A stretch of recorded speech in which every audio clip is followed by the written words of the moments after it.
Good morning, fish keepers. Cam here from the fishroom.co.nz, and we've done it. We've made it to Friday. Let's do coffee because coffee is good, and that coffee is very good. All right, so I've left coffee on my lips. Anyhow, we have ourselves a special guest today, so I'm not going to do any ranting and raving when it comes to any admin work. So I'll push some buttons. We'll bring them on. Good morning, John. Good morning. Good morning, Milton. Morning. Good morning. How are you? Good afternoon. Good evening. Yeah, good afternoon. Good evening, depending when you are, right? Yeah, pretty much. Yeah. I also have coffee over here. That's a good time. Cool. So, for those that don't know, Milton is the founder of the Green Pleco Plushies that John has in the background over there. So I guess we'll just start with the first question of how did you get involved in fish keeping and where you are now? Me, myself, Yes. yeah, obviously. Let's see. It all actually, the very, very first fish I ever had was when I was very young, like 3 or 4. You know, a classic fish bowl. I'm what? This is 1973, like 74. Little fish bowl with a goldfish inside. That's what my mom bought me back then.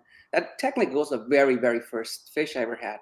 But then later on in elementary school, I had a friend who actually, he kept fish and his dad kept fish. They were like he loved having fish tanks. His dad had like this really nice big fish tank, and him and his brother had their own little fish tanks. They weren't very little, but little in comparison to the one their dad has in their rooms. And I remember just honestly, the reason like it all started with the whole Pleco and why I call it Green Pleco is because when I saw that fish tank that my friend had and I saw a Pleco, I thought that was like the coolest thing in the whole planet. Like I saw that fish and I remember I was just like there stuck and I couldn't believe it. I'm like, wait, these things exist? Because I honestly, before that, the only exposure I had to fish, was my mother's fish bowl, goldfish inside. So I was like, okay. And that was kind of like when I fell in love with it. And from that point, I said, I want a fish tank. I need to get a fish tank and get into what, I didn't even know there were so many types of, well, I knew there were fish, but, I'm talking about, you're a little kid, you really don't know much, especially back then, there's no internet. It's not like, oh, this kind of fish. So that just got me into the whole fish. Then I discovered like betas and, you just start seeing all these fish that he had. And from that point on, I remember I bought a fish tank from him because, again, back then it wasn't like now there's fish stores everywhere and you could get fish tanks anywhere. It was kind of like, he said, I have an old fish tank if you want to buy it from me. And of course I want to buy it from you. Fish tank right away. And he helped me set it up in my house. And the very first fish I had was a Pleco. And I put it in my fish tank. I just loved it. Next fish was a beta. So my first 2 fish were kind of like a Pleco and a beta, the same fish tank. And since he was very good at him and his dad taught him so much about fish keeping, he kind of taught me a lot also. And that was kind of his recommendation. He's like, look, start out with these because they're kind of very low maintenance for you, especially because you don't know anything about fish. Because of course, you're like, oh, I want all of them. I want this, that, that. And he's like, well, first of all, those don't get along with those. This doesn't work with that. And it was just like all over the place. And me as a kid, I'm like, oh, I thought you could just throw them all in there and it'll be cool, But that, and after that, then I went and got a bigger fish tank. And the next, you kind of go a little up on a fish world and learning about fish. So the next fish that I ever had was Oscars. I had 2 Oscars that I had for 2 years. And then they unfortunately got ick and died after 2 years, which, kind of sucked. Well, no, it really did. At the time, I'll be honest, I was about, I don't know, maybe about 8 or 9 or 10 years old. Man, when those fish died, I cried like for like every day, every time I remembered, I used to cry. Cry because they were I had them for 2 years. They were like my babies or my kids. Especially their character as well. There's attached. And I cried, and I remember I was just crying and crying and crying, and it sucked. I still, of all the fish, those are the two I always remember, my two Oscars that died. So that's how I got into fish keeping. Then later on in high school, I got even bigger fish tank, and then I had angels and just a little more variety of fish, kind of community fish that got along. But because I really got into fish, fish keeping and all that, in high school, I didn't live in the same place as before where I met my friend. I was setting up the fish tanks back then. This is 1990. Let's see. Yeah, probably 1990. For my other high school, other kids that were in high school, I remember that, you have a fish tank? I'm like, yeah. They're like, you know how to set them up? And I'm like, yeah. Could you set mine up? And I would go to their house, set it up, and tell, kind of like all the knowledge that I learned from my friend, I passed it on to them. And in high school, I set up about 4 or 5 fish tanks for other high school kids. That's like, amazing. oh, I heard that you set up his fish tank. Could you come to my house? And like, yeah, I'll go. And it was really cool because they became like really good friends with me just because of the whole fish keeping. And I just loved it.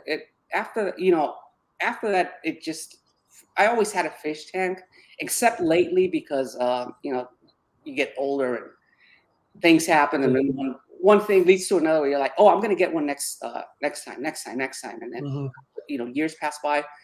But having gone through high school and, like I mentioned, setting up other fish tanks for friends, and they loved it. I've always been into freshwater fish. I never really done any saltwater, to be honest with you, because I know that they're a little harder to maintain. Everything going on with salt, getting the water to always be right. It would salt to be in the right consistency. I don't know if now it's simpler, but I remember back then it was a pain in the butt to get all the ingredients to have that thing running correctly. And I was like, you know what? I cry when my fish die. I don't want any dead fish anymore. It's like, I'm just gonna go with what I know is where I have all the experience with freshwater. So having said that, after high school, then started working.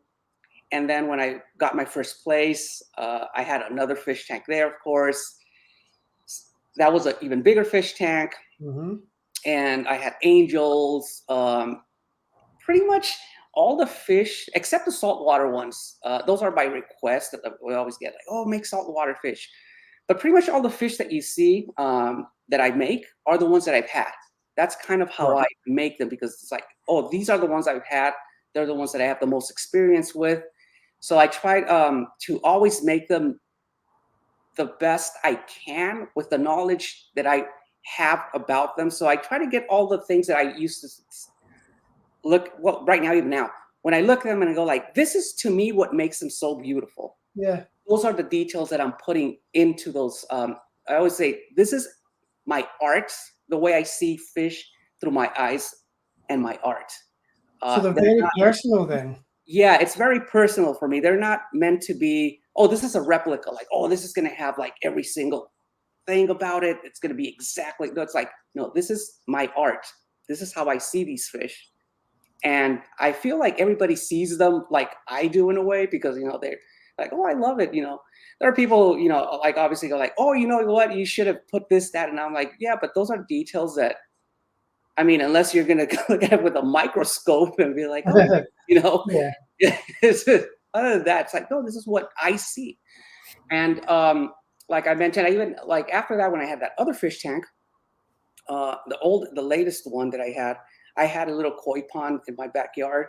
And it was very small. It wasn't like one of those gigantic koi ponds. It was those that you can buy the liner, and I don't know if they have Home Depots, or they probably don't, but it's a place where you buy like things for the house, but they'll sell liners for ponds, small ones, and I put it in there and kind of put my fish in there. And I love koi ponds.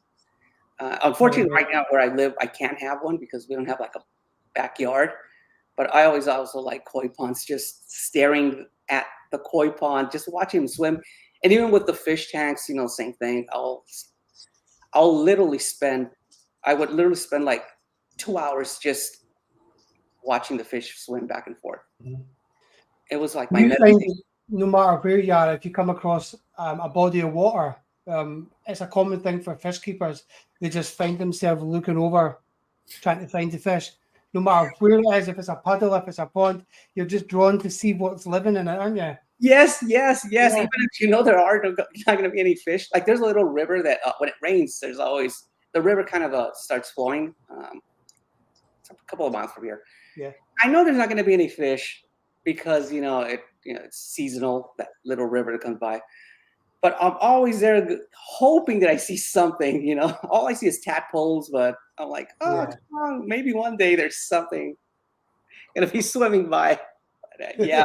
But yeah, I'm like that too. I look at it, Yeah. oh, there has to be something in there. You can't help There yourself. has to be. Yeah. There's one thing that I noticed on the website, and it's not, well, it is related to the Plecos and the plushies, but it's your career as a 3D artist, and within the video game industry. Yes. I basically like my when I started my career or started working, I got into video games. A video game developer. Well, I still am, but not really in a way. I have all the knowledge, but I don't really do that anymore. Yeah. Back like in 1999, I got into video game development, and one of the first games that I worked, I was on a PlayStation 1. So as a video game developer, that's what if the people that go to my website see all those little videos with 3D CG effects and all that. Yeah, on Instagram. Basically, where that's why I can do those because I learned all that back then, and I worked on a lot of some very popular games, some that weren't as popular, and also after that, I did a lot of videos and just entertainment stuff, special effects for certain videos and all that.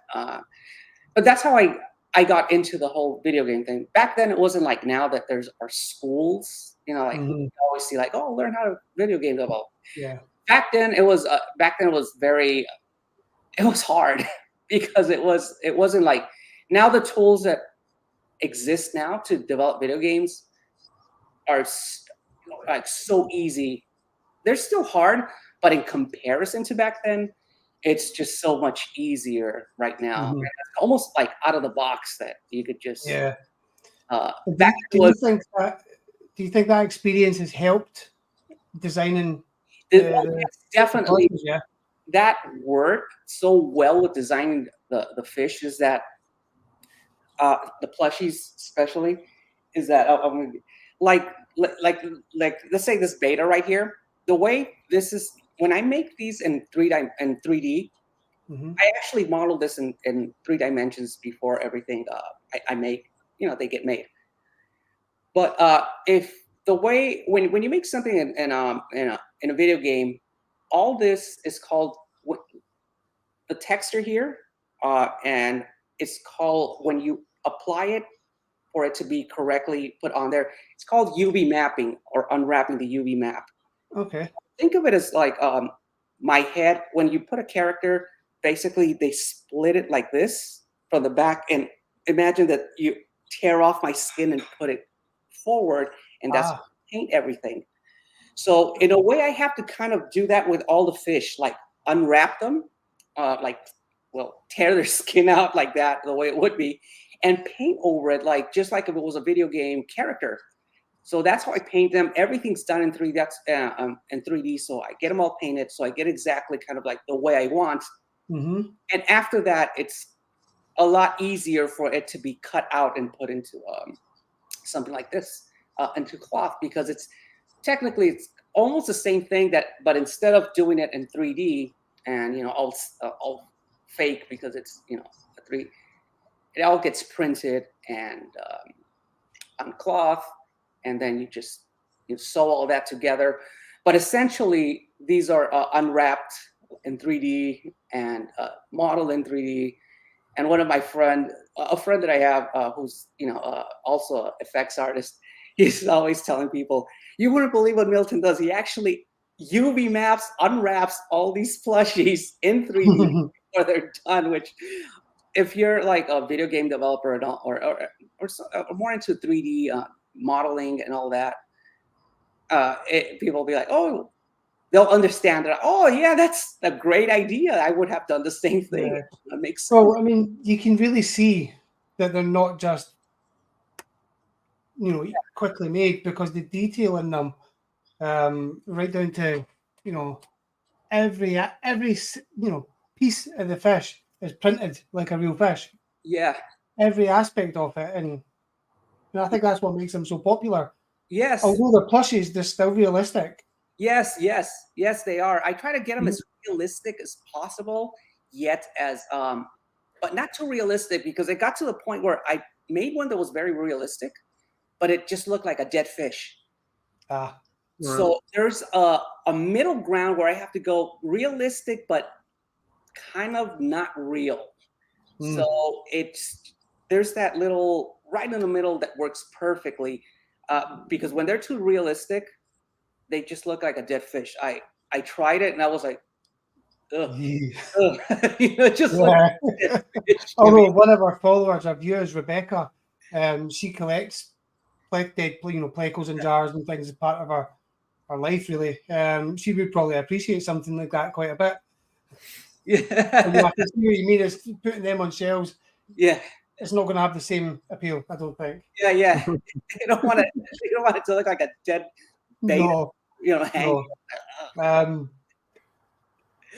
Another thing that you've mentioned is that before you started making, the Plecos, you couldn't find anything out there that was a Pleco that had the suction cup on it, which yes, this part here. So that's what gave you the idea to do it yourself. Yes.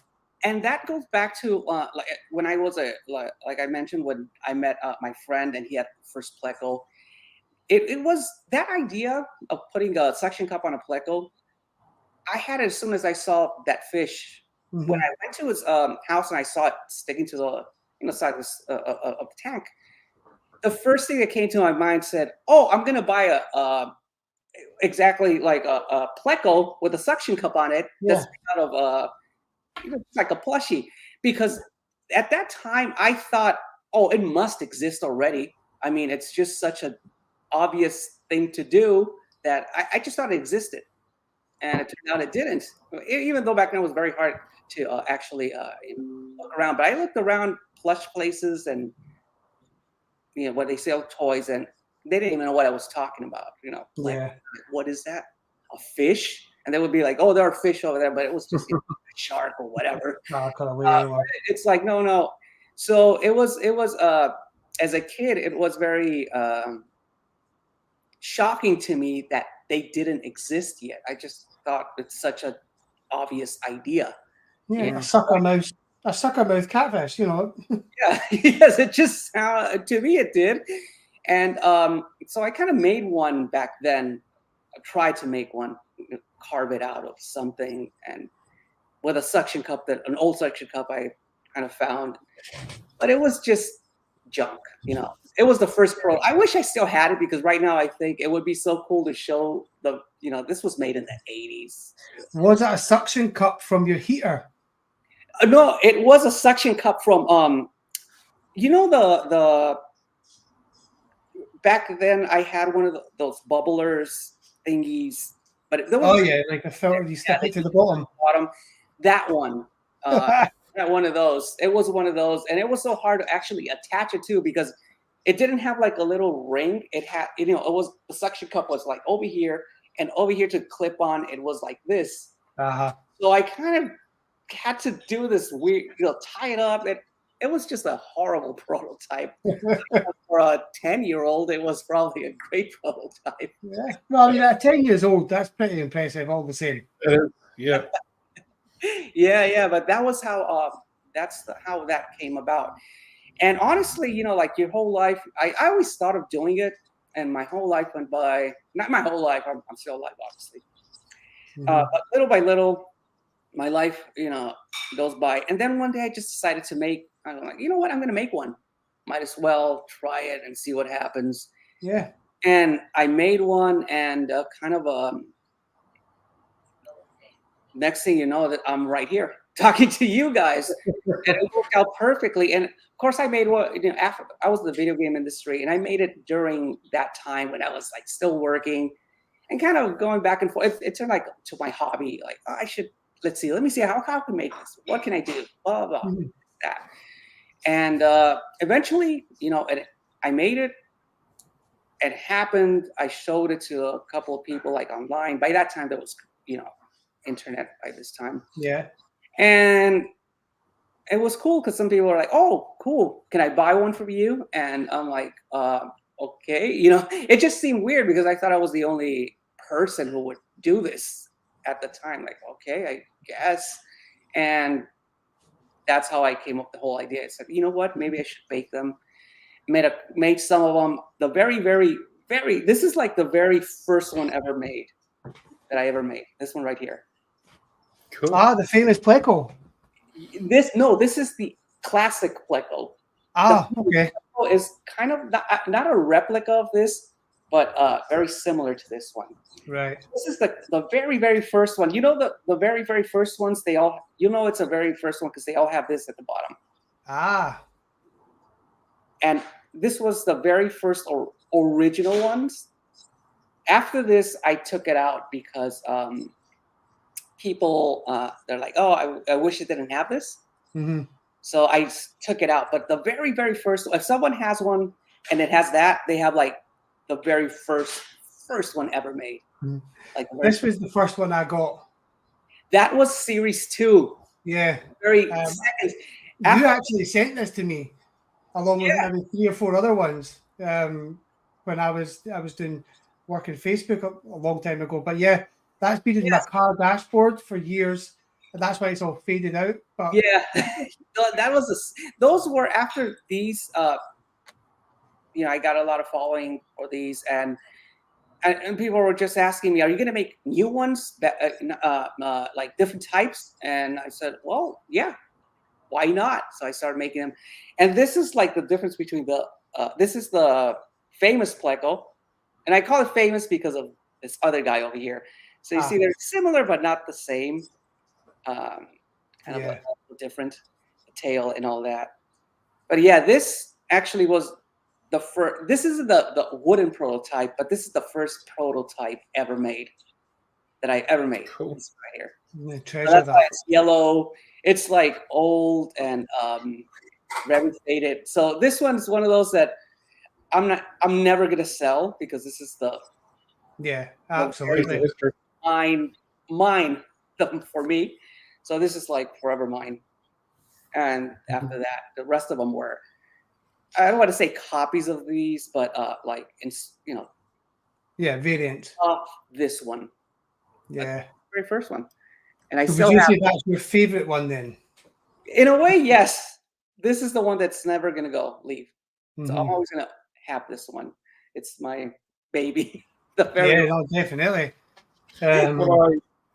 What I think is fairly cool about them is I'm sure I'm not the only one who's obviously interested in aquariums and tropical fish, and you go to try and find anything related to it, and it's always sharks or stingrays and all that kind of stuff when it comes to fish stuff.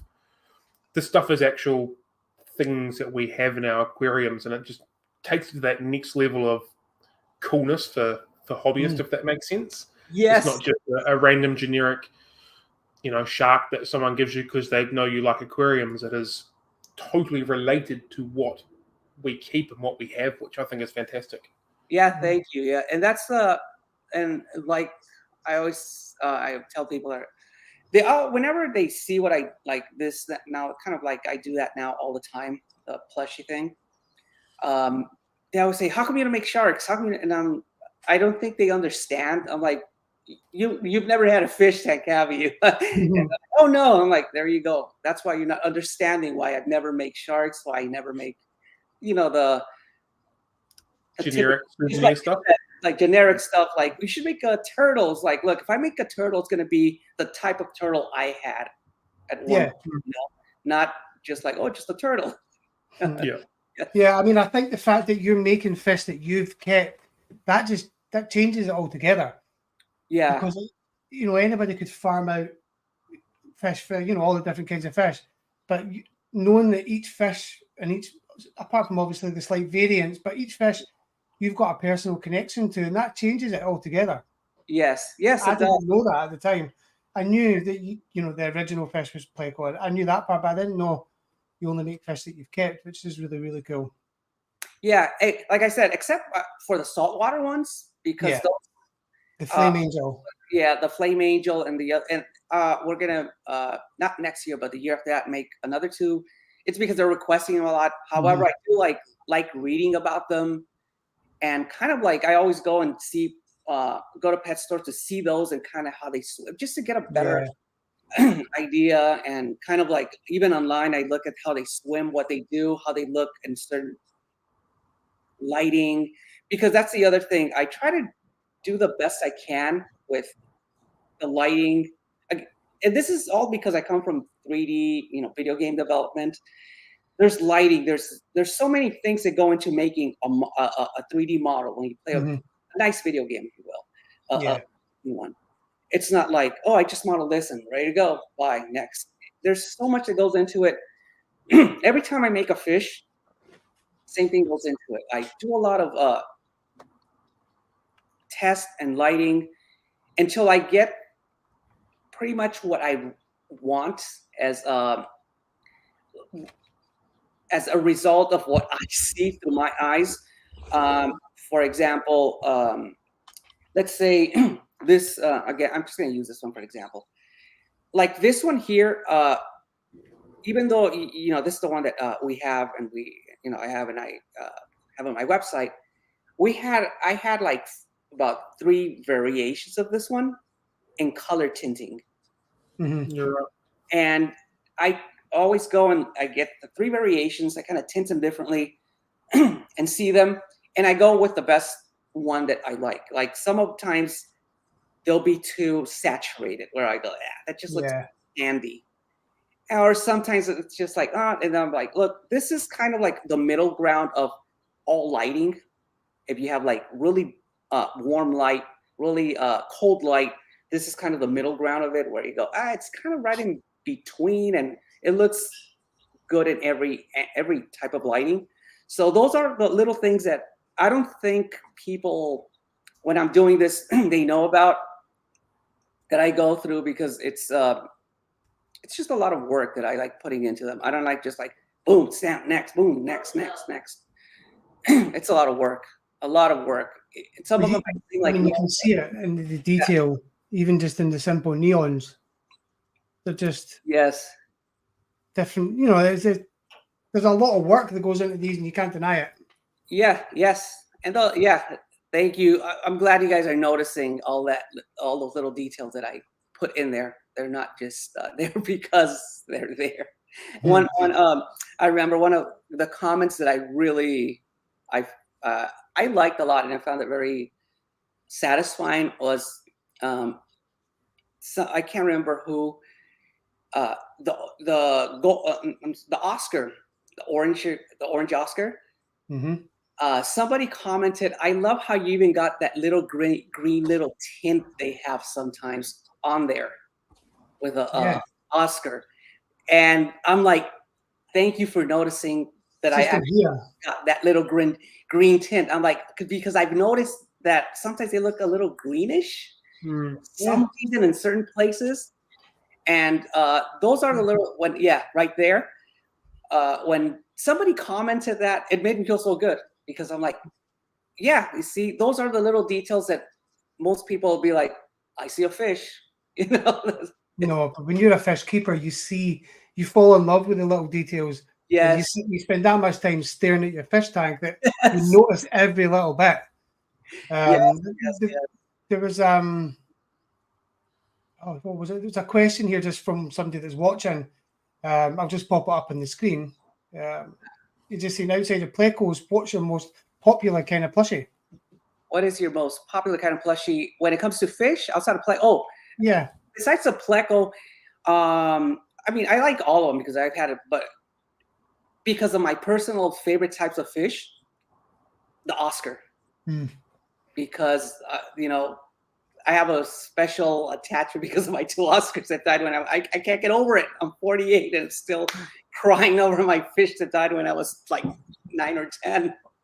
Those are my second favorite fish, if you will, just because of those 2 Oscars I had. What was the thought process behind making some of them glow in the dark? There's another person that's watching, Zen Ginger. He's got quite a few, I think. And they're saying they've got the 2-foot glow in the dark zebra pleco. Oh yeah, that was because at first, honestly, the reason I made it because I was just thinking, is there a way to make is there material that glows in the dark? And when I saw the zebra pleco, I just saw it and I was like, wow. The first time I ever saw one, I didn't even know they exist. Obviously, the first time you see one is because you don't know they exist. Yeah. But the first time I saw one, I was like, wow, this looks so cool. And again, this goes to the way, we all have like our little crazy thoughts here and there. And for some reason, when I saw that, I thought they glowed or something, like they had like a glow tint to them because they look so cool. I'm like, what if they glowed? That's how I came up with making it glow. And because of the way the lines are, I said, man, wouldn't that look cool? Like at night, if it glows, just see lines, the lines from any angle, you would be able to say that's a zebra because it's glowing. And when I made that one, the next thing, also, if you remember before that, the other ones that glowed were the phantoms, green and blue phantom, which that's the jumbo. Yep, that one glows in the dark. Which it's like, it's awesome. Like everybody, it's one of those like, and we're just so you guys know, we're literally down like to, I think we have like 40 left. So after that, they're gone. We have something where we extinct fish. Yeah, I've seen that. Well, once they're gone, we don't make them again. We'll make a variation of something, but never the same one. Like if we do another glow in the dark, it's not going to be a zebra. That one's gone. We kind of keep them like, all right, it's gone. It's extinct, and we'll just move on to a next one. On those, like I said, we're down like to I think the last 40 of them that we have.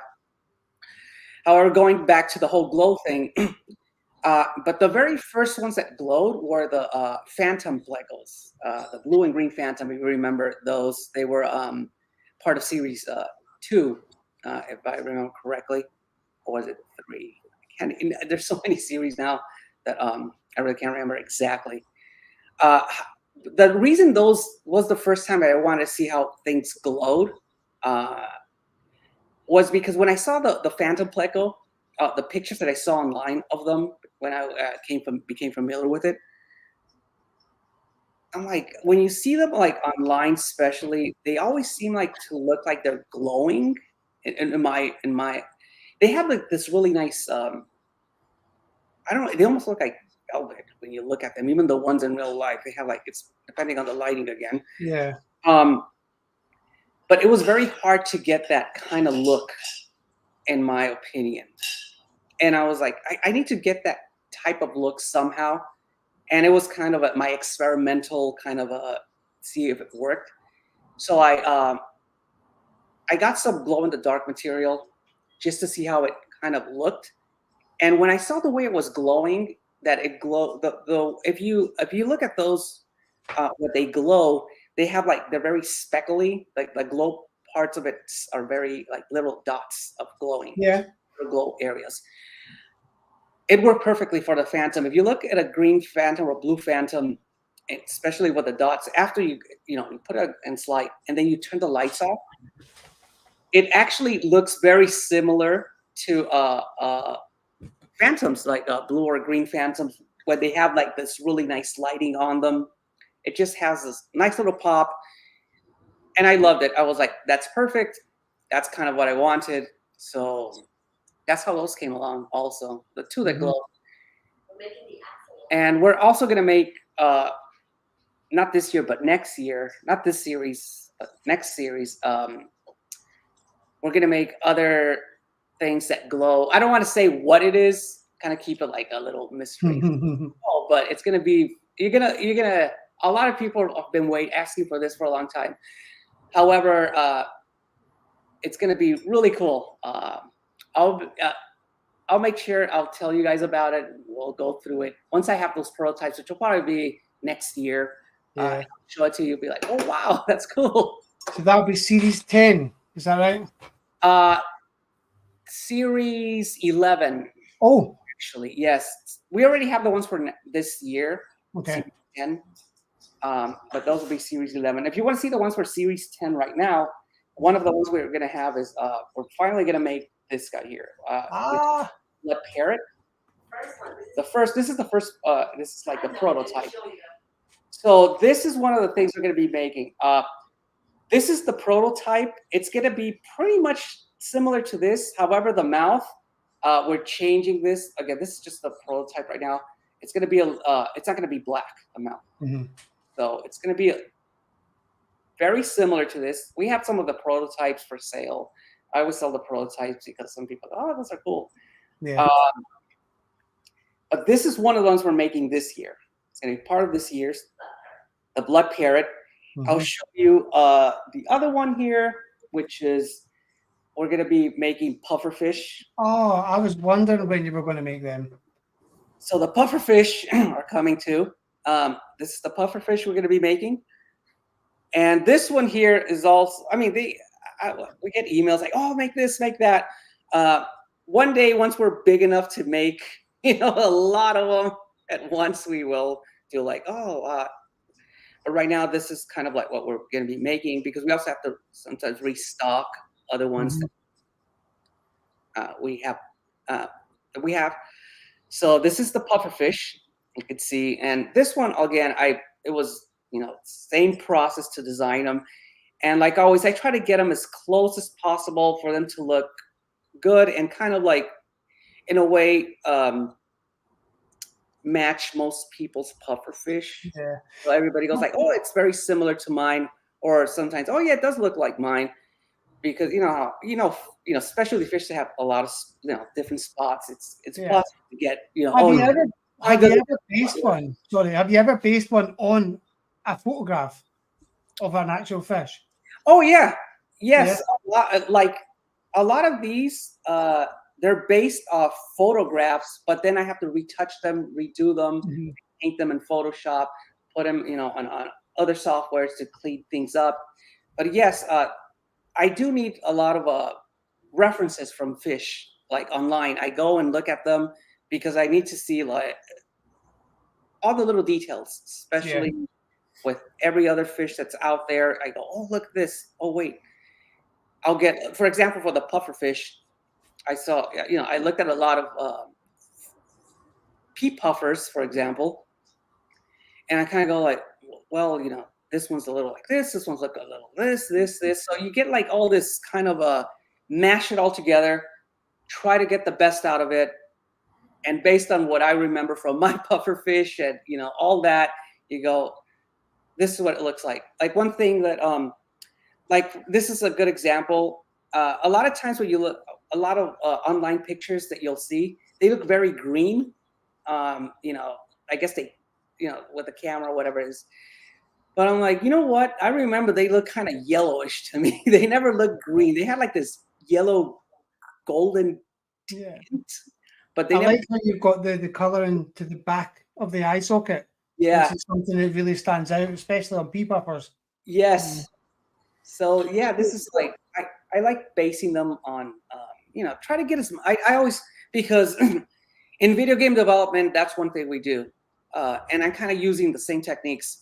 We have to go and research online and like, oh, you have to model, let's say, a cathedral from Spain. We have to look at a lot of cathedrals from Spain to see what are the main characteristics of it and then make one up because it has to be based on that, but it can be a copy of it. So that's one thing that I have to do a lot.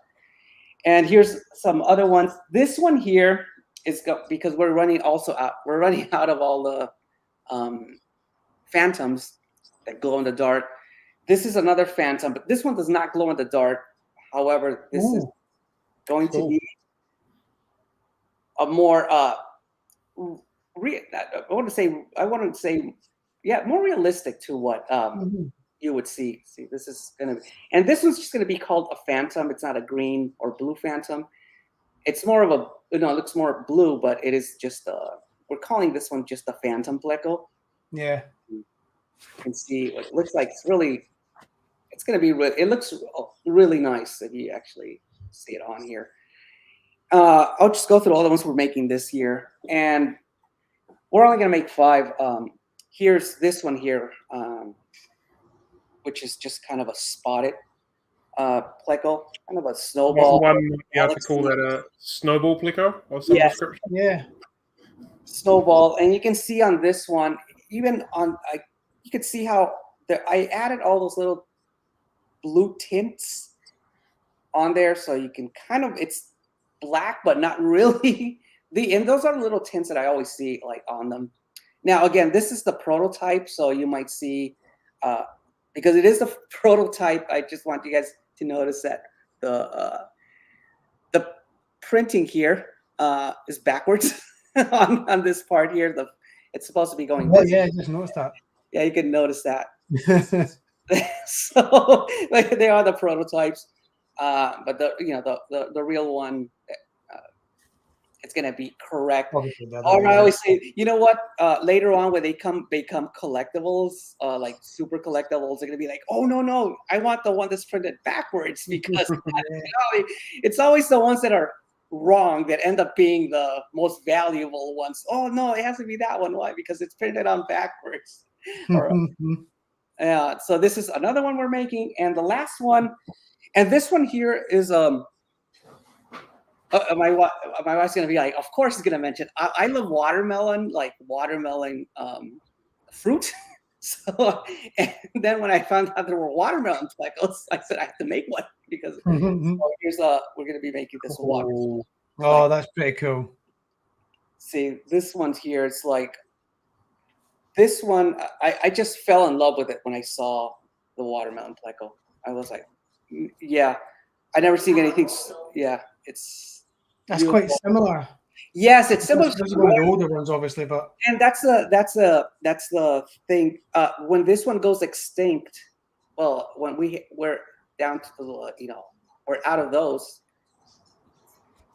We're just gonna have these, and then once we're at these, we're gonna make something different. Yeah. So a lot of the way we're I say we because my wife and I kind of first it was just me doing everything, but now fortunately I'm doing pretty well now that I don't have to make video games anymore and all that. So yeah. Oh yeah, my brother bought me the old one. Yeah. And this one here, just so a little thing. So later on, if somebody goes back and goes like, how do you know which ones were like made before and after? Meaning, this one was very popular, so we had to make more. Mm-hmm. If you notice, the very original ones have blue eyes. Oh, really? And the second, if you will, the second print, they have the red eyes, which they were supposed to have red eyes from the beginning, but at the first ones, they had blue eyes. All of them had blue eyes, and also by the manufacture date. So that's kind of how you could tell. I would think of it. I don't know if you guys were ever into comic books, but like they always have like original one, and like, oh, there was a reprint, still original. So yeah, so that's how you can tell the difference between the very, very first prints and the very second ones. And you can kind of see it there. You see these here. Oh yeah. Very first ones, and even the color. It's a little greener. Yeah, the blue eye. Yes, so that's how you can tell. Like, oh, this is 2014. This one was made. Yeah. Oh yeah. Those are the second series. Those are like OG original from back then. You can tell. Yeah, like that one. I would hold on to that one because eventually they're going to be like, oh, wow, you have I've got one of the white phantoms as well that glows in the dark. They're really cool. Yeah, but yeah, these are but yeah, those are the new ones we're going to be making this year. The puffer, the blood parrot, and the 3 plecos are coming out this year. And next year we're going to be, I'm already working on the ones for next year. We're going to do 2 saltwater fish and another pleco and another one that I don't want to mention yet, but once it's designed and everything, it's going to glow in the dark also. It's going to be really cool. Everybody's going to love it. And some other fish that we have in the pipeline right now. But so far, this is what we have this year. And last year, we brought in a lot of betas, a lot of neons. We just like kind of went all in. And we're like, you know what? We need to do everything that at least all the ones that I wanted to do from day one. Not day one, but at the beginning where I was like, oh man, I wish I could do more, do this. But now that it's, doing well and I have other little projects going on, I'm like, no, it has to go into this now. Yeah. Yeah. Definitely working. The guppies were quite good as well. The Yes. color detail in them is phenomenal. Yes, the guppies. Let's see, there's one of the guppies here. Yeah, that's different. Yes. This one here, yeah, I love guppies. I've always kept guppies. They were also some of my, the same one. Some of the first fish I also ever had. I mean, you could see them. And I always loved them because they were also, I remember my friend telling me, guppies are also pretty low maintenance. Like I always started out with the low maintenance, and I was very careful even from day one. I think it was mostly because he told me he was always like his dad and him they loved fish and they treated them like their pets, not like just some window decoration or whatever, like. And so it was very like, to me, it was very like, oh, they're you should always keep them alive and don't just try like, oh, I'm just gonna try, oh, these look cool, buy them, then next they die. And I just even till this day, like anything, I go, no, if I have no clue how to take care of it, I'm not touching it. I'm not gonna just pretend to know and end up killing. How was your experience with Frontosa then? Oh, what's that? Frontosa, that's Cam's favorite fish. Yeah. Oh, really? Yeah. Yeah, I love them too. They're like so cool. I just like all fish, and little by little I try to do all the ones that I've had. And what's your process from nothing to completion, if that makes sense? Like you pick the fish, how does that whole sort of flow work for you? The workflow is very it starts like obviously with what fish I'm gonna make. For example, I'll just the pea puffer for now, since it's one of the latest ones. Basically, it starts with this one. I've had pea puffers, and it was requested. So one way that I go of doing them is by people go, oh yeah, we should make this. And to be honest with you, like I said, I usually, the ones that I take more, I don't want to say more serious, but I always want to do first are the ones that I've had at one point, because I'm more familiar with them just based on that. I'm like, sometimes they ask me like, oh, are you going to do like a, which I want to, because now I have more experience with how to create plushies and all that stuff. Like there are fish that they're asking for that I'm like, I never had one and I really don't know much about them, so I've never even seen one in real life. A lot of times they're asking me for fish that are illegal in the United States, and I'm like, look, like I don't even think I can get my hands on a real one or something. And the process is, for example, again, going back to that question, sorry for just kind of derailing that. the pea puffer. So the first thing I did is like, okay, so I'm gonna go and look at different pea puffers, and I usually start with the ones that I had.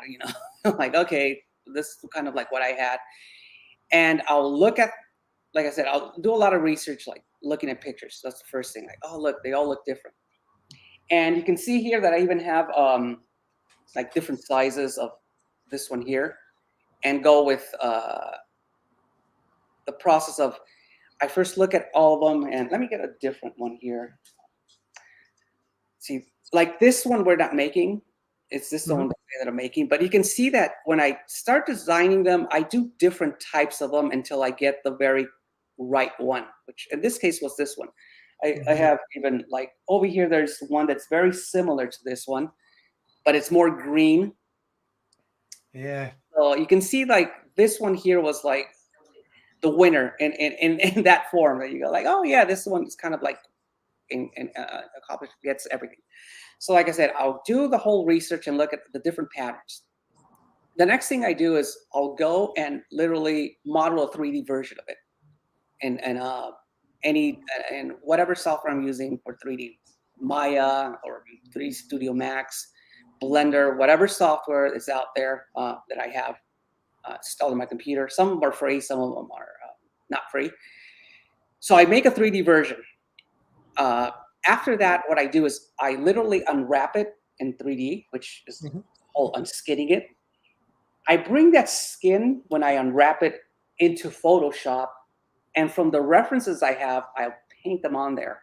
Like, oh, this part would go here, this part would go there, blah, blah, blah, like the whole, all these little patterns where they go, put them where they're supposed to be.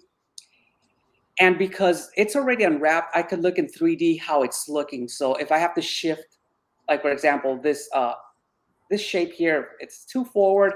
Over here, I'll just like kind of shift it to the right in Photoshop, update it, and in 3D, in the 3D version, I could see it go back. Like, oh, cool. Same. So basically, that process goes through the whole thing. It sounds simple right now because it's like, oh yeah, you just click here and move it over here, but it's not as simple as it seems. Yeah, but I can imagine it's quite time consuming as well. Yes, and sometimes you look at it and you go, oh man, that doesn't look right. Oh, this didn't work. Oh, that. It just goes like all these little processes, and you end up kind of like sometimes wanting to not kill yourself. You're like, why didn't it work? You should. My wife, the Oscar took so long to get it right, even though it doesn't seem like it did, but that one took so long. So that's pretty much a process after I create 3D. You unskin them, then you put them back, and then once I get exactly what I want over here, how it looks and all that, because like I said, the first thing is the modeling. The shape of it has to be done correctly. Then the skinning of it, or the texture of it, has to be the next part. Then once all that is done, because it's already unwrapped, the way it would be cut to be sewed together, it's already there. So it's already kind of like, imagine opening up the skin on this. That's already painted correctly. So it's, in a way, it's kind of already done. So all you really need to do is print it, and it gets cut out and then sewed together. Yeah. And you end up with something like this. Now, even at that point, when you get this, because you don't really know exactly how much material is going to be needed, you have to go like, oops, I need a little more material up here, because it turned out that with the amount of skin, if you will, that I allowed it, this is how the puffer looks, like flat. And you go like, no. So you have to allow more skin, and it's just a long process. And the tail, what's the best way of making it based on what you see? Like on the Oscar, if you notice, it's kind of like one whole flat thing here, one whole material, or one whole piece of skin. But on these, it was not going to look right. So I had to like do something a little different. It's just a lot of work. It's not as simple as it seems. Even like here, you see, I kind of changed the color here and towards the bottom, just to get all those little different little details that I like putting here. They just make a big difference. because when you look at this, I take the same approach as when I was developing video games. You want to see you want to see the whole picture, and what you get out of the whole picture, not so much concentrating on, well, the mouth or any little aspect of it. It's more of like the whole scene. You don't really care too much about all anything else. Like even if you look at the best example is of that would be, if you look at Titanic, the movie, and I'm just using it as an example, the very first, that there's the one shot, and it's very known already. There's one shot where you see them on top of the Titanic, people walking and all that, and it's how cool. Well, those people have no faces. They're all copies of each other, but you can't. You don't see that because details you don't need, and that's kind of you just want to see the overall spectrum. Like, oh wow, it looks like there's people on the Titanic walking. But if you go back and look at that movie, and like if you have a really high resolution version of it and all that, if you look at them, you're like, wait a minute, those people are kind of like weird. They're not right. They're all the same one. Mm-hmm. Some of them even are literally doing the same footsteps. One going this way, that way. But that's kind of like the approach that I have over here. There are certain details that are useless on fish, but that's pretty much the process. It's a long process. It takes about putting it all together. It takes 3 weeks per fish to get it all right. Wow. Yeah, and that's like 8. If you did 8 hours a day, like a regular work day. Yeah. Wherever I go, like I'll do this, do that. So it doesn't feel that way to me because I'll do like the modeling of the ones that are gonna make. Then I'll do this text, this, then that, then this, then that, but I'm getting better at it every time. Mm-hmm. So it takes less time. What would you say the impact that people that collect them have they had an impact on what you produce? Yes. Yes, they have, because the more people get aware and are aware of the plushies, the more I get requests for certain fish. Why don't you make this? Why don't you make that? This will be good if you made whatever fish they want me to make. And that's the impact that it's had. Like I said, the pea puffer, for example, I've had them, like I said before, but it wasn't on my priority list to make them. But there were so much requests for this that I'm like, you know what? I have to bump them up to my priority list, because, if I only do the fish that I want to do, that I really like, some of them are so like, off the wall, not so popular that, probably nobody's gonna buy them at this point. And they will, but it's kind of like very little people. Niche. It's like a niche on a niche market already. Yeah. So I don't like doing those anymore. Not anymore, but I wouldn't go for those, because at this point I want to make more fish, and I think everybody's liking the result so far that we've done over here. Fish. So was this a request? Because this is different from all the other ones. Yes, that one was because one of my experimental plushies. Right. It looks kind of like a tiger pleco. It's a fluffy, but it has the same look. And I remember that one was made because it was I made these fluffy ones because I like the material, and I said, I just like the material. Yeah. At the end of the day, I'm like, I always was a video game guy, and as a video game artist, if you will, I'm kind of like, I like art.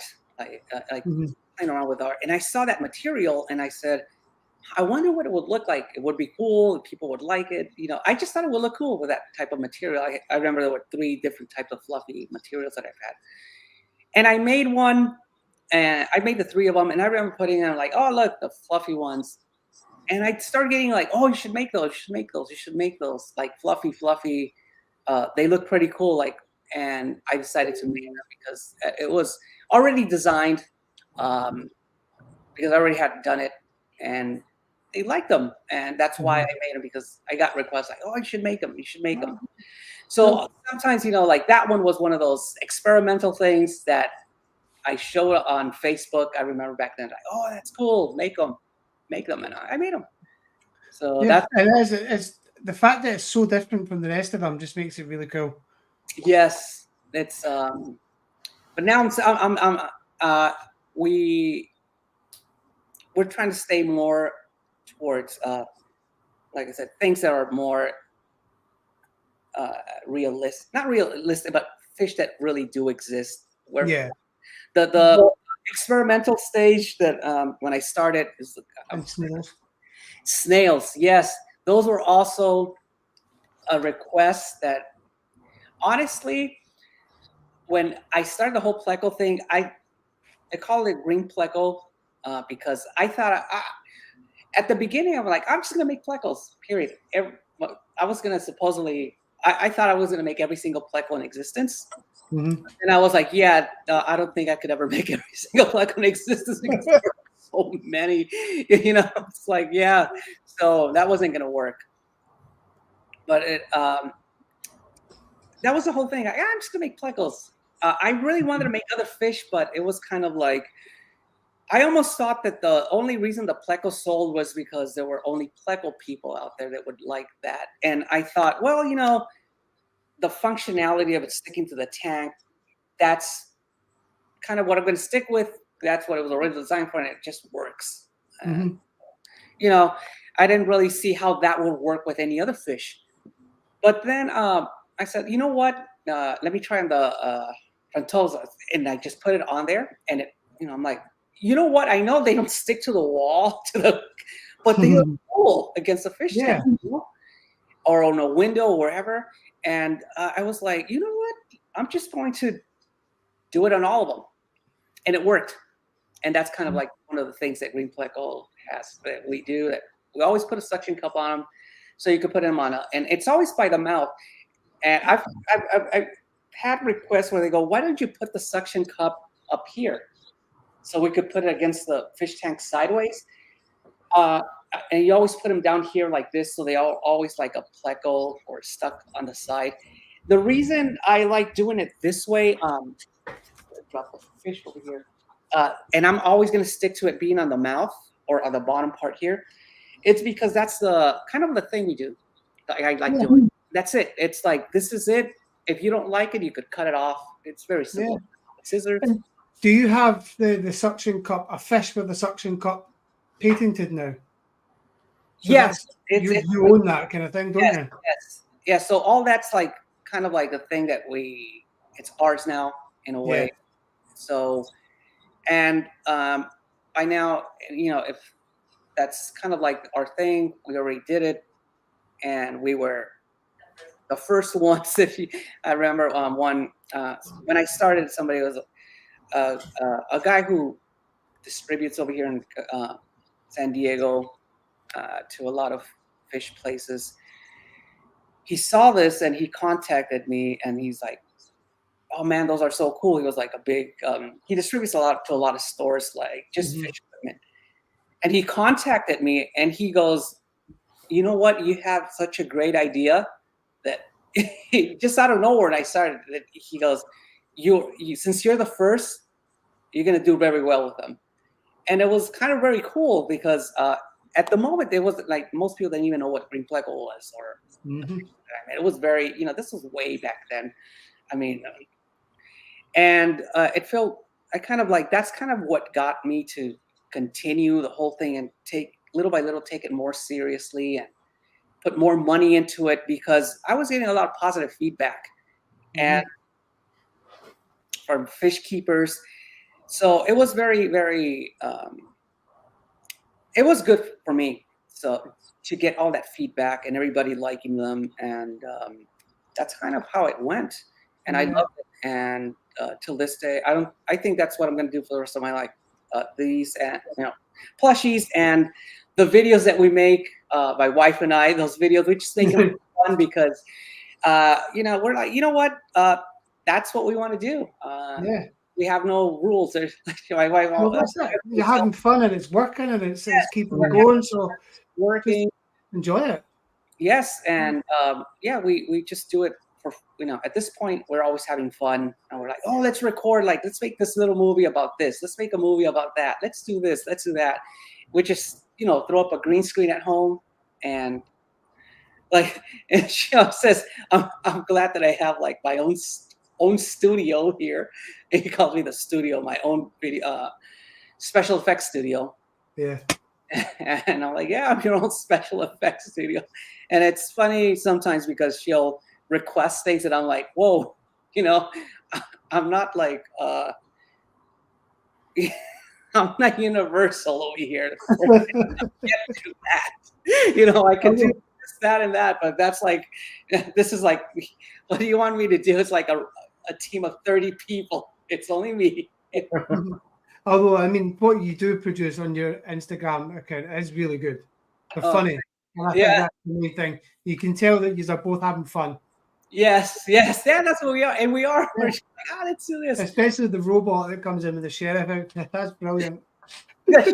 Yes, we always like to, I like to use all the assets, a lot of assets that are available for us. And because I use Unreal for that, Unreal editor, and they have a lot of assets you could download. Yeah. The thing is that I know how to use Unreal and been using it for so long that it's like, oh yeah, let's do this. Oh yeah, let's do that. Yeah. Oh, let's make it look like we're in the Wild West. Oh, now let's do like the whole Rocky. We're playing the video game. We're watching Rocky and we're playing Punch Out, and like, oh, what if we do one where we're kind of like, I'm Rocky, but the guy from Punch Out, and Mike Tyson, but he's a robot. And we just started, go off on these crazy ideas that, and then we do them. And they're like, this is fun. Let's do it. Yeah, I'm just, this is somebody asked for a link to your account there, so I'm just going to pop the link to the Instagram account in the chat for people to come and have a look. What material are your plushies made out of? Like, are they really soft, or are they like a... They're very soft. They're made out of synthetic material. It just feels like, cotton, if you will. It's just smooth. Synthetic. Smooth. Kind of like most things are made out of, just synthetic material. That's what they're made out of. And, obviously, inked. Ink, it's everything's to code, if you will. They don't, that's the thing, they don't let we can't make anything that's not that's bad for they just don't, because they just don't let that happen, at least here in the United States. Yeah, I think you mentioned that on your labels, don't you, that they're made from synthetic acrylic, new materials. So Oh yes, and everything's like, obviously, because we have to get them all manufactured at one point, because I can't, we can't make one by one. It's impossible. Yeah. Everything gets manufactured. When it comes here, it has to be tested. So everything's tested. So everything's, the thing is that a lot of people don't know this is they get things manufactured in other countries. And they have no idea that they have to go through tests to get into the United States or Europe or whatever. And they literally try to, make whatever it is, like not so much plushies, but other things, and they don't test them. And when when they get here, they'll either send them back, or they'll destroy whatever you brought. No matter, it could be a lamp, or if they're not labeled correctly, if they don't have. Like these have these labels. This is the requirement, the minimum requirement for them to, if they don't have these labels, they don't let them in. Wow. You can't, we're sending them back to wherever they were made, or they get destroyed. And you lose everything. Like there's no, let me see if I could, no, they're like, no, you were supposed to know this. You can't just think and then so it's a process to do all this. It's not as easy as most people might think. Yeah, there's a lot of moving parts in the A lot of process. parts, a lot of like things that even after you design it, there are other things you have to do. There are certain things you have to make sure of, things that have to be tested. It's just a big process for them to actually show up. And you kind of like, so yeah. But that's kind of like the boring stuff that don't care about. They're like, yeah, as long as I can get it in my hand and everything's cool. I don't care. All the nightmares you have to go through, like one of the a little, so the audience will know. There was one year, I can't remember, I think it was pre-pandemic. Sometimes when things come in, containers get randomly selected just to see if there's no anything illegal in them. One of my containers got randomly selected way into the ports. So it got randomly selected, and it was like, let's say it was September. So I already had told everybody they're going to be here in September. They're already at the ports, and I was, everything's going perfectly. And then, I got an email. Oh, they got randomly selected to go in there. And when they get randomly selected, you have to wait up to 2 months for them to come in. It's just sitting there until like somebody from some customs person goes in there, literally opens up a box or two, make sure that there's no drugs or whatever it is.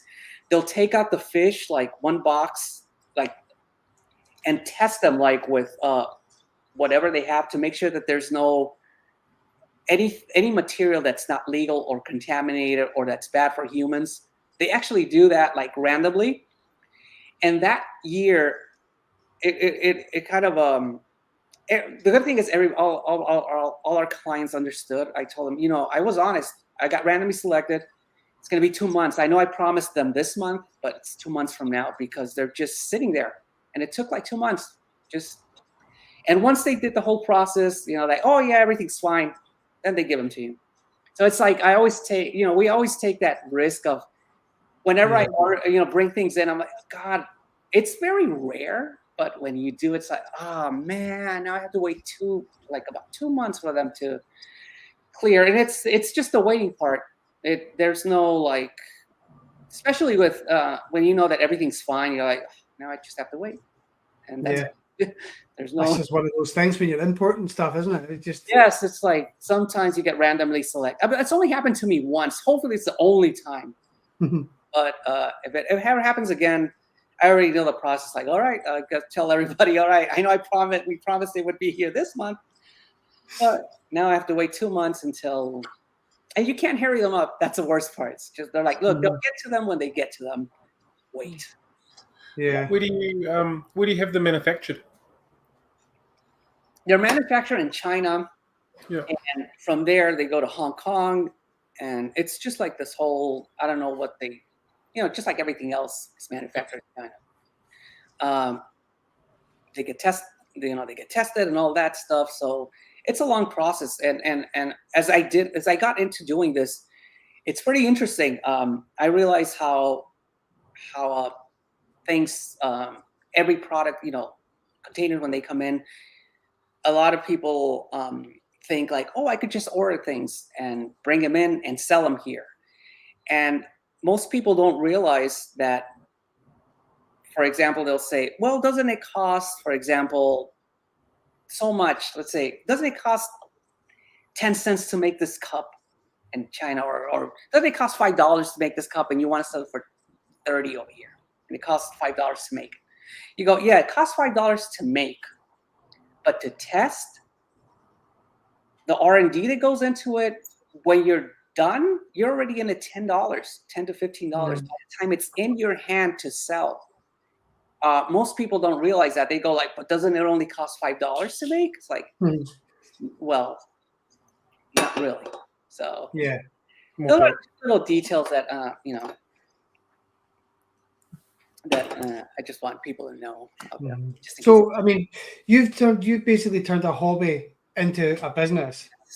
I mean, that's something like, well, three of us have kind of done at one point, if you think about it, Cam. But I mean, for somebody that's just wanting to, they've got an idea that's fish aquarium related, what advice would you give them if they want to launch a product, not a plushie, but a product that they've got an idea for, and where do they start? Oh, well, the first thing is you really have to. One of the things that's very true that I found out is you have to have. I know it sounds cliche, and they always say it, you have to have passion for it. Mm-hmm. That's the main thing. If you're just gonna do something because you think it's gonna make money, you already. I hate to say this, but you already failed. Yeah. Because you can't just jump into it like, oh, I'm gonna make money by making an app, or I'm gonna make money by buying and selling real estate. It's like, do you have passion for buying and selling real estate? No, I'm just gonna make money. It's like, it's not gonna work. It just doesn't. So that's the first thing. You should have passion and for what you're gonna do. And literally after that, depending what you're gonna be doing is it's like anything else. You just have to do it. The Nike saying "just do it." Mm-hmm. It is what it is. I'm sure with you guys, the reason you have your channel, that's because you did it. It's just you just have to do it. It's like even if you have no clue what you just have to do it. That's the best advice I could give anybody. Just do it. Like, oh, I have no idea where do I start. Google. Google. How do I start my own channel? Oh, you need an Instagram account or whatever. All right. Open that up. What's the next part? Oh, create content. How do I create content? Well, this is how these people are creating it. Do something. This is what they're doing. Do something. Mm-hmm. And it's just one of those things that you just have to do it. There really is there's no like secret, there's no magic pill that you take and like, oh, now I'm a genius and now I could do it. That's like, it just like do it more and more. And then as you keep doing it, eventually you get followers and people like you, start buying your product or like your content, and it just goes on from there. And I'm sure you guys know, it's not like one day you woke up and you already have people like chatting here and all that. It took work, and you didn't start yesterday. It took work. I think they call that the grind. Yes. Yeah. And then a lot of times, people see the end result, but they're like, well, you didn't see the 10 years of chatting and comments and chatting, and only 2 people showing up or nobody showing up at my chat. Yeah, it's one of those things. So yeah, that's my only advice. Just do it. Just whatever it is, go into it and figure it out. There's no other way. You just have to figure it out. Yeah, absolutely. I mean, obviously, you've received a lot of comments and feedback over the years from customers or suppliers or retailers. Is there anything that's stuck out over the years that's really kind of hit home and made a difference to how you do things, or has it all just been quite positive? They've always been quite positive. They pretty much everything has been positive. I've really haven't had any negative, honestly, because I just haven't. I mean, you'll have a couple, I'll be like, out of every maybe 1,000 plushies that I'll sell, one of them will complain, but you can't do anything about that. Like, they'll complain about something random that you're like, you're actually, this product is not meant for you, obviously, because you're complaining about something that nobody's ever complained about, only you. So what? But everything is like so positive. I even have like people with advice, not advice, but they give me some feedback that I find very funny. One of the best ones that I ever had was, why don't you do? It was funny. He goes, I think it was I can't remember who it was, but this is a while back ago. He's like, you should make it more realistic by adding a string from the bottom here. They always have hanging. And Yeah. it made me laugh so much because I'm like, yes, they always have long poop. Like, you should Oh, have that'd be quite funny, actually. hanging Yeah. out. You know what? That's not a bad idea. But yeah, I got some of those, and I'm like, oh, I think that was one of the classics that I couldn't stop laughing when I saw that comment. It's a fair call. Yeah, right? It's like, yeah, that's right. I miss the long poop that they always have. When they're Have you had anybody requesting coolie loaches? Which one? Sorry? Have you had anybody requesting the coolie loaches? No. No. Wow. I thought that would be one that would be in the pipeline because they're bold colors and you could make a whole series of them because there's that many variants. So maybe No, not maybe. No, I haven't. That's odd. bizarre. That's surprising. It's Well, now you have. or Very, very popular fish. yeah, Oh. it's weird. There are some fish that I would think I would get a lot more requests, but I don't. Which is, which ones are some of them that I thought I would get a lot of requests from, but because I remember everybody had them. Mollies. Nobody has ever requested mollies, ever. And I'm like, I thought that would be one of the biggest ones. Like, oh, everybody's gonna want a molly. Yeah, because everybody's had mollies. Yeah, everybody's at one point had them or has them.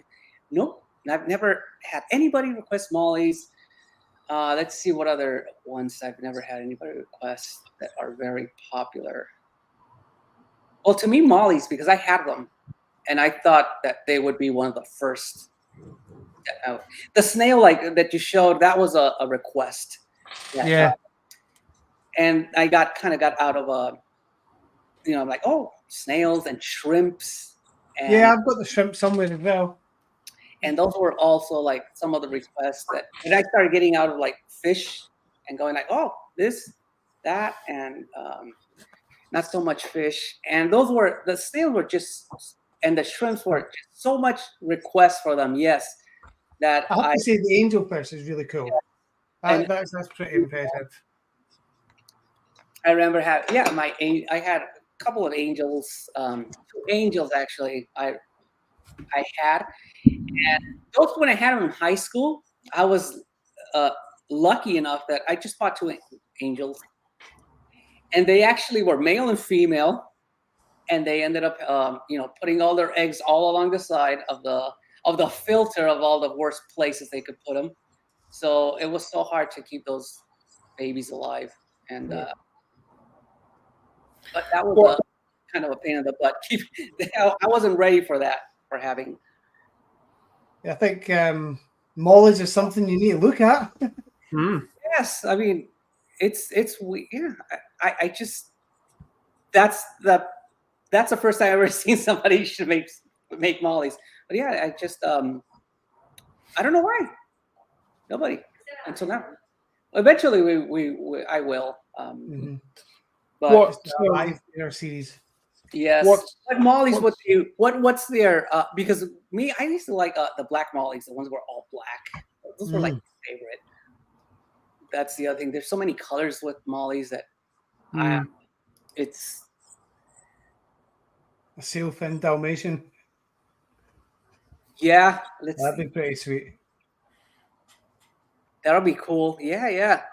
Man, there's so many. There are so many, and that I would love to make, and I will eventually once we get more and more. Bottom line is, once we get more and more money to make, yeah, more all the time. The more we sell, the more we can make. That's kind of like any other business, if it's the more we sell, the more we can make. Yeah. What size do your plushies come in? Do you have various sizes or? Yeah, well, depending which one it is. Most Plecos are 12-inch, like anywhere from 10 to 12, 13 inches. They're not going to be exactly 12 inches. So they vary like from 10 to 12 inches.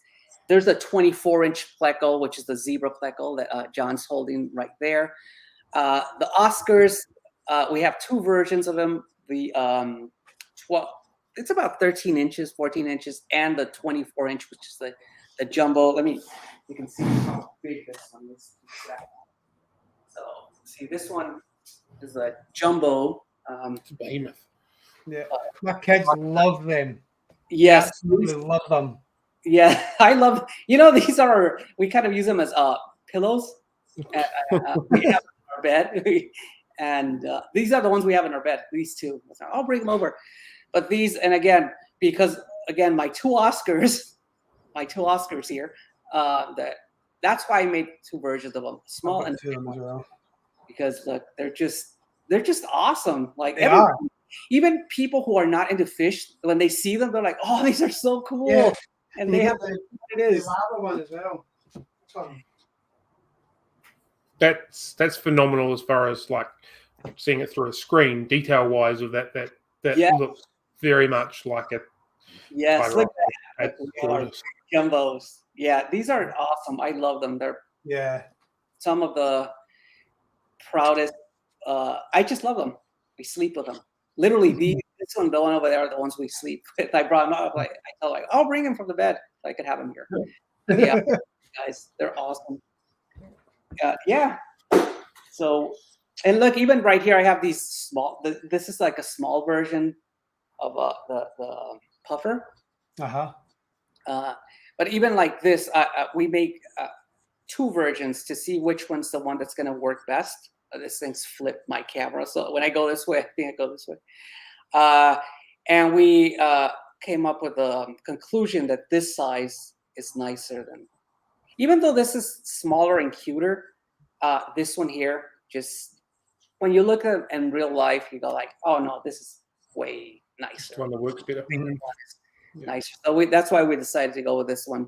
And also with the blood parrot, we had two sizes.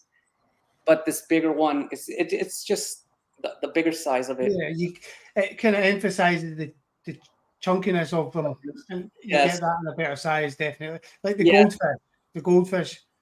Did a while back. I've not got any of them left. They've all sold out actually. Yeah, that's it. That one right here. So this here, this is also one of scales on them are immense. The one that sells so much. The goldfish is one of the ones that sells. Oh, definitely. I can testify to that. Yes. And here we go. So you can see how this one's actually a little bigger than the goldfish over here. And wait, back, the front. Yeah. And the sides. So yeah, this goldfish. I'm sorry. This goldfish sells a lot. With this, like I said, these we have to make. We have to make more because they just sell like the most popular. They sell like pancakes, and we're thinking of one year making we want to go for this. We want to do. I don't know what. Maybe next year we'll also do it. We're gonna have like the regular series that we always do. Like I said, also we'll have like a special one called the Panda.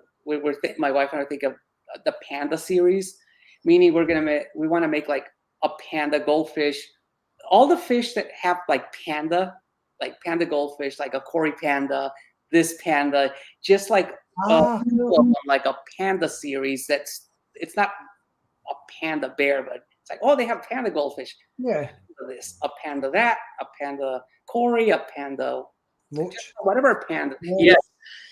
Exactly. That's what we want to do, like a little panda series. That'd be pretty cool.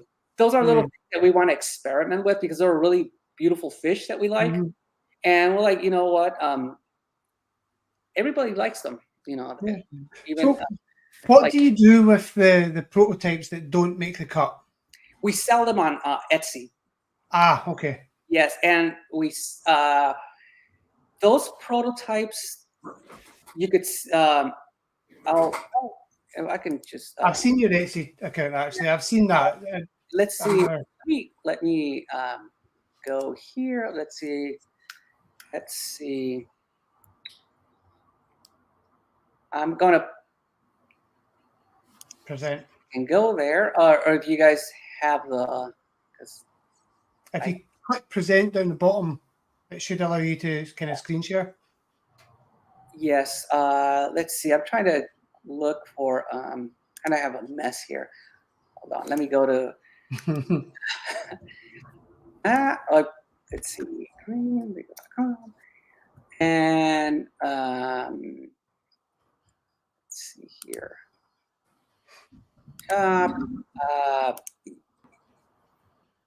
So let's see. Where do I do a screen share on mine? Present down at right at the bottom. Oh, okay. Present. Yeah. And video screen share. Here it is. So, I got something popping up. It's a screen share recording. On system settings. I don't know what that means. Okay. This is pop. I'm gonna. Let's see. Why is it not letting me share anything? You know what? This is not. It's doing some weird thing here. It's not letting me share. Window. There we go. Share. Sorry about that. I'm a little. Can you guys see my screen? Of course not, right? No. There we go. There it is. Finally. So you can see here. Wow. I'm assuming you could see. So here are the prototypes that we obviously are not going to make. We just put them here, and this is the price we have them for. And the thing about these is these things here, to actually make them, they cost a lot of money. So if anything, this is at a discount because these are like unique, as in there's only one that we have, and we made them. So like you can see here, we have a lot of those prototypes that are not going to be made. Like, for example, if you get this one here, we're not making this one, so that's pretty much the only one you're going to get. You're not going to find any of these anywhere else. These are just prototypes. And of course, even on here, we have some that are, the ones we regularly sell. Yeah. I don't think the screen share is working properly. No. No. Okay, then I'll just share the tab. I think. I don't know. Oh, it's not showing? Yeah, if you click up the top, you can share the tab. Don't worry about seeing us in the cameras. If you go up to the top of the screen and just click on the tab and do it that way, maybe. Well, you can come away from StreamYard, I think. Okay, because it says... It's weird because it says it's sharing on my side. So I'm going to click on it again. See, it's asking me if I want to stop sharing the screen. It's odd. Let's see. And over here, I have no option to share it. What? On one of the tabs at the top. On your Safari. On my Safari? Let's see. No. Just, where you've got all your different websites at the top, like you're on StreamYard at the moment, and then you've got all the different ones. I'm not. That's not working. Yeah, it's just not doing what it's supposed to. You know what? I'll just stop. Not to worry. Yeah, I'll just leave. Yeah, thanks. Sorry about that. I thought I was sharing. But anyway, yeah, they are there if you in the Etsy site, and you can see several types of fish that we're prototypes. Like we even have prototypes of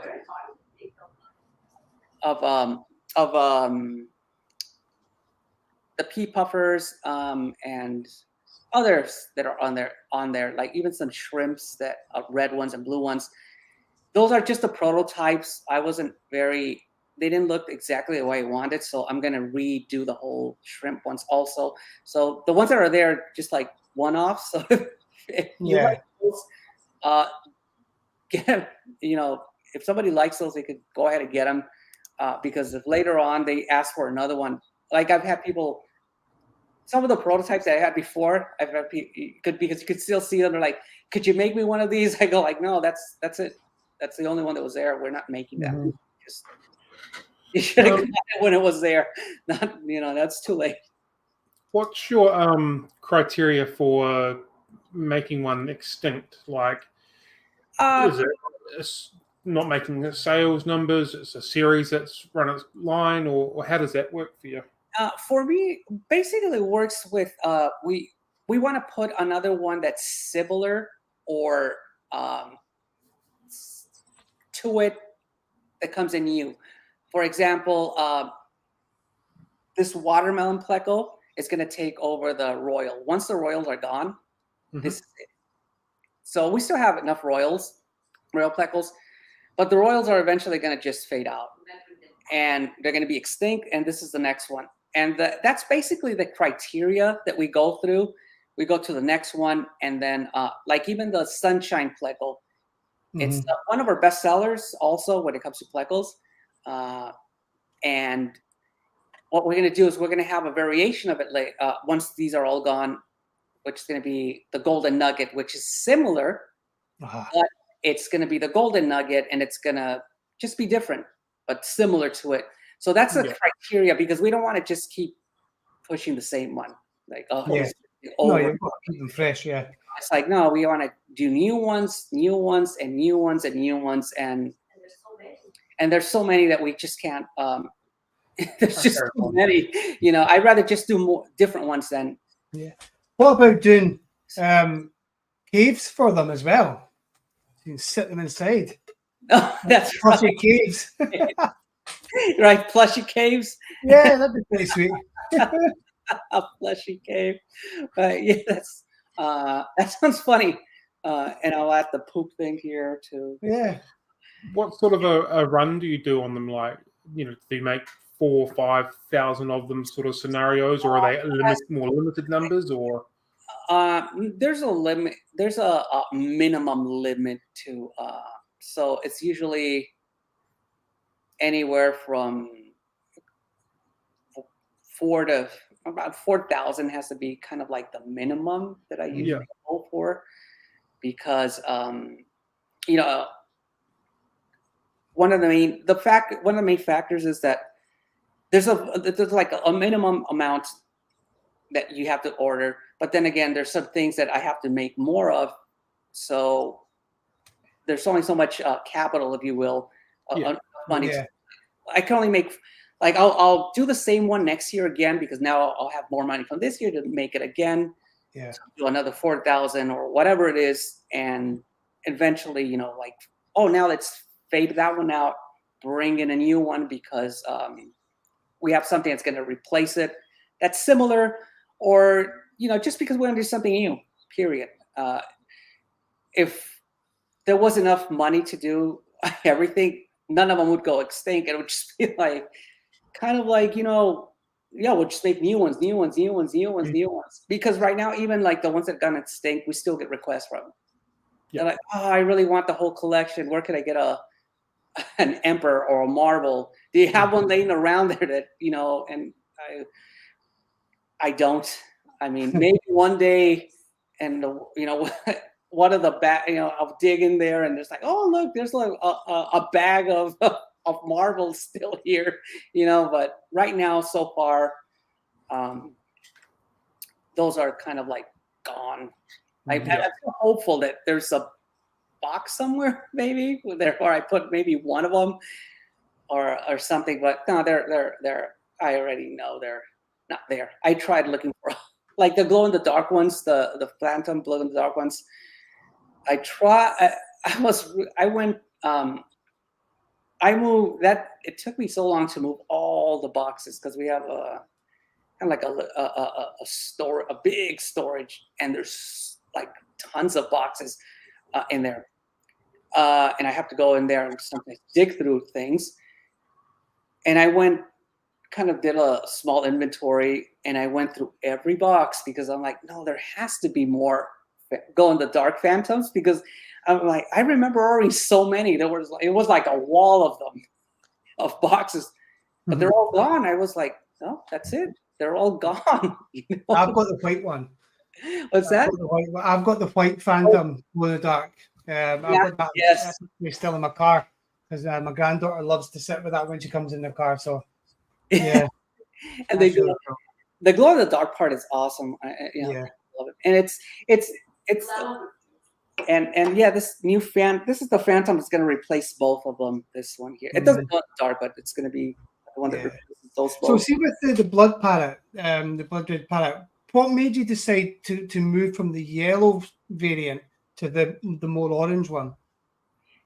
That the yellow,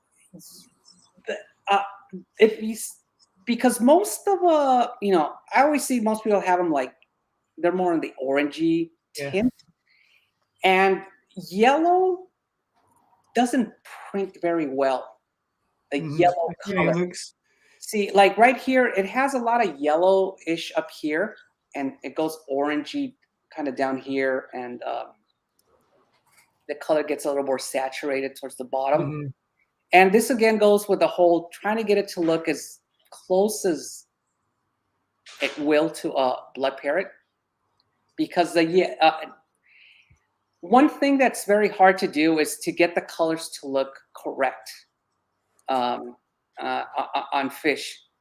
Yeah. Now, right here, in a good example is the only reason this goldfish looks like kind of like very goldy and orangey is because if you actually look at one of these, you're going to notice that there's a lot of yellow on here with orange and white, but overall it kind of looks gold.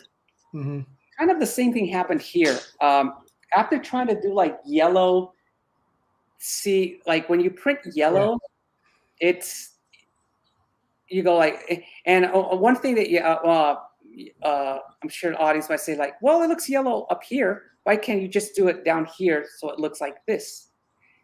The thing is, when you do this down here, it loses a lot of detail. It just seems like a blob of this down here. Yeah. It's working with yellow. It's very hard. I realize like the yellow is a pain in the butt. Yeah. So that's the main reason. And plus most of them like when I see them, like they look very orangey, and that's true. So, and also depends, I guess, what stage they're in. And even like trying to play, like this one here is more red. Like this is one of the ones that came out more red. But at the end of the day, based on what we saw in this seems to be the one that was mostly light from these two. Well, there's like this other one here that's a little darker than this one, and the one we're making. However, one of the things is that when you look at them right now on screen, you see one thing, and they look pretty much like this. But when you see them in real life, you go like, oh, this one here just pops a lot more in real life. Yeah, the scales come up better. Yes, and right here, like you really, and the scales come out better. There's just so much, like all these little. Here I have another one here. Yeah, you can kind of see a lot of variants of it, of the same fish, and we just have to come up with the conclusion of which one's going to be the best one. And in this case, this was our best option based on the color and printing. And there's also a lot of, just a lot of little things that go into it. It's just like anything else. You just have to get the best option based on the technology that you have for printing right now and what's out there. I mean, there are ways to print. Honestly, there are ways to print neon colors, but the way they're doing it right now is that when you print like a color is very bright and neon that kind of glows, it doesn't really glow, but it's kind of like very bright. It doesn't work very well when you're trying to mix those neons with other ones, because the ink that they use for that, the neon, you've seen neon shirts that, they're walking and you're like, oh, dude, yeah, I see you. that type of ink doesn't mix well apparently with this one. So it's going to be printed with that, and then the other layer on top on the other side is going to be whatever you print. So you end up getting this line. Yeah, and that's all you really see, isn't it? Yeah. Yes, and I didn't like it. It just didn't work for me. I'm like, no, this just looks. It almost looks like it just didn't work. Yeah. And I just didn't want to do it, honestly. There are certain things. There's a certain point, and then it's because it's 2 passes. Now you have to go through 2. It just wasn't worth the. I mean, in tropical fish, there's not a lot of neon colors. It's all normal colors on layers upon layers and different shades of black and things in blue. So, yeah, I think sticking with the standard colors and working with layers and shadowing works far better. Yes, it's a if it works right now, I'm not going to fix it. I mean, even like I've just had a quick look at the Etsy site. You've got the blue velvet shrimp. You could have went neon, but then it would be quite strange looking because you've got that deep blue, and with the black shade into it, it creates what looks like a real shrimp. Yes. Yeah. And the blue one, and they can see the audience can see it if they just go check it out there. Those blue ones. Yeah, I've shared a link to the Etsy page in the chat as well. Yeah, they can see those, and you can see like that blue one, for example, and the red one. It created a nice color. However, it's not what I wanted. I know I can do better and make it look a little more translucent, like fake translucent. So we were actually going to make the blue one and the red one this year, but I saw them and I was like, my wife and I, we were looking at them going like, no, no, we're not, we're just not happy with the way they came out, the printing. I know we can make them better. So that's one thing. Like we always end up making several fish, and we print and we see the colors, and we end up saying these are going to work. Those I know they will sell, but they're not. I'm not happy with them, and if I'm not happy with them, I'm not going to sell them. I'm just like, no. We're quite right. I mean, because it's you want the best quality. Yes. So if you're putting something out there that you're only 70% happy with, it lowers the bar, doesn't it? So it's like, look, this is and that's the way we felt with the shrimp. Where they look good, I know they will sell, but I know I could make them better. I'm just going to do that. Period. Would you ever do a special commission for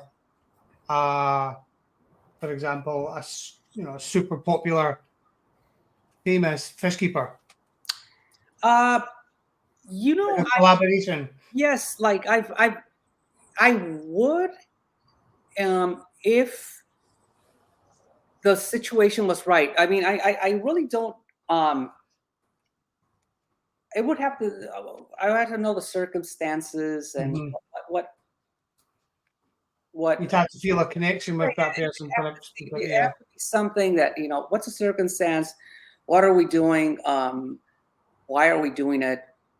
Something like that. Yeah, I would consider doing something. Why not? It's like, oh yeah, you're someone who's very famous or something, or like, yeah, let's do this. And I would. One thing is like the only requirement and that I would require from anybody is, look, if we're going to do something like this and you say, oh, I want to make, let's say, an angel.